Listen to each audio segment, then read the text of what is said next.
de los aspectos más importantes a considerar al momento de implementar un control epidemiológico para una enfermedad infecciosa tan debilitante como el mal de Chagas es el sistema de creencias que tiene la población en relación a ella. Ideas erróneas sobre el modo de infección, factores contaminantes y comportamiento de la enfermedad que puedan tener los habitantes de las comunidades en riesgo marcan la diferencia entre un control efectivo de la enfermedad o su diseminación. Los integrantes del Grupo de Investigaciones Parasitológicas JF Torrealba de la Facultad de Ciencias de la Universidad de los Andes, conscientes de esta realidad, han dedicado gran parte de su tiempo a la desmistificación del mal de Chagas como medida básica para reducir su impacto en la población. El primer paradigma a derrumbarse tiene que ver con las modalidades de transmisión del mal de Chagas. La penetración en el organismo de su agente causal, Trypanosoma cruzi, a través de la piel ha sido considerada por años como la forma más exitosa de contaminación en el ser humano. Sin embargo, para que esto ocurra, deben darse ciertas reacciones químicas entre la epidermis y el insecto vector, de manera que la enzima hialuronidasa producida por este sea capaz de desdoblar el ácido hialurónico de la piel, permitiendo así que la forma infestante entre al organismo. Estudios realizados por Investigaciones Parasitológicas JF Torrealba han demostrado que la vía más efectiva de contagio es la oral. El insecto vector, chipo, suele depositar en los alimentos sus heces contaminadas con formas infestantes del Trypanosoma cruzi, que luego se introducen en la mucosa bucal de los individuos que los consumen.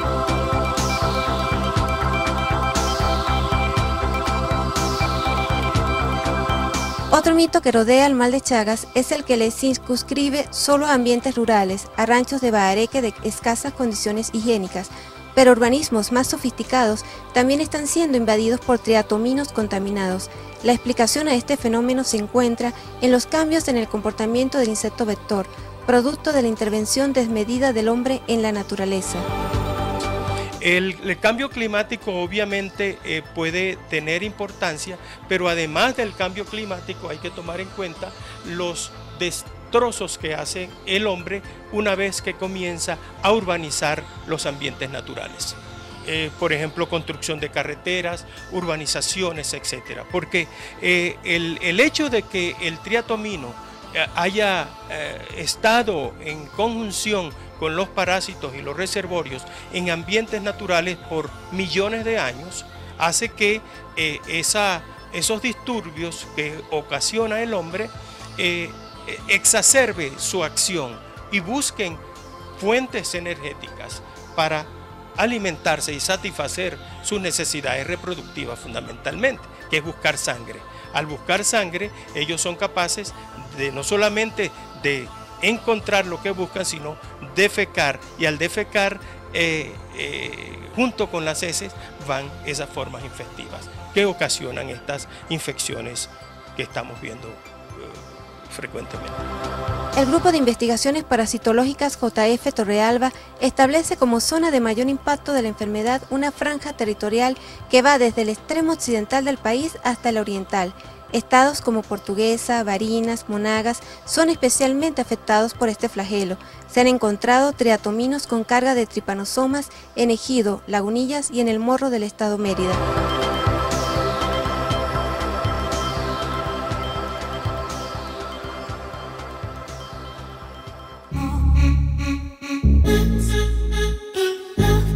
Las especies de insectos vectores del Trypanosoma cruzi más comunes en Venezuela son Rhodnius prolixus, triatomas y patrógenos. Estos son formas del parásito. Aquí vemos un metacíclico. Esta es la forma infestante que encontramos en las heces del triatomino. Esta es la forma sanguícola, la que circula en la sangre del individuo infectado, y esto es un nido de parásitos que se encuentra en la fibra cardíaca. Fíjense la cantidad, la enorme cantidad de parásitos. Eso se multiplica por fisión binaria hasta que llega a romper la fibra. En la medida que rompe la fibra, causa problemas de miocarditis. Estas son las formas sanguícolas y esta es la manera como el triatomino deposita los metacíclicos a través de las heces. Los triatominos son atraídos por la luz de las viviendas, por el calor emitido por los animales y las personas y por las concentraciones de CO2, así que se acercan a las comunidades buscando fuentes alimenticias y no con intenciones de colonizar. Lo que sucede es que a su paso dejan infecciones por doquier. Esta es la manera como nosotros interpretamos holísticamente la dinámica de transmisión. Este es un lugar cualquiera de un área endémica donde hay casas hechas con hojas de palmas de los alrededores. Como les decía, los triatominos viven en estas palmeras. Ellos trasladan la hoja y la hacen como sus techos. En esos techos hay huevos, ninfas y adultos que llegan a picar, sobre todo niños que no se pueden defender, pero nosotros lo interpretamos dinámicamente más o menos de esta manera. Animales silvestres o sinantrópicos, silvestres que viven en las áreas selváticas de él o sinantrópicos que van y vienen al domicilio o en el peridomicilio, de tal manera que el movimiento del animal infestado en la parte selvática o en los sitios donde están los triatominos constituyen la manera de cómo se mantiene el ciclo. E incluso estos animales pueden llegar, por eso se llaman sinantrópicos, porque pueden llegar al domicilio humano y salir, ¿no? Como Didelphi, ratas, etc. Los animales domésticos o domesticados también pueden ser susceptibles de infección. En su fase aguda, el mal de Chagas presenta síntomas como dolores musculares y fiebre, que pueden fácilmente pasar desapercibidos por guardar similitud con otras enfermedades de menor importancia. Por lo tanto, los individuos afectados no buscan a tiempo la ayuda hospitalaria necesaria para conservar sus vidas, retrasando sin saberlo la aplicación de medidas profilácticas en el sector que habitan. Por otra parte, la idea de que la insuficiencia cardíaca asociada a la enfermedad aparece a los 20 o 30 años de superada la fase aguda no siempre se cumple, aunque si bien es cierto que existen individuos que alcanzan edades avanzadas manteniendo la enfermedad en un estado crónico. El 15% de los individuos agudos son asintomáticos, son crónicos. Aquí está. ¿Qué es lo que pasa cuando ocurre esta? Se rompen estos nidos que van desplazando la fibra cardíaca y vemos células inflamatorias en alto grado.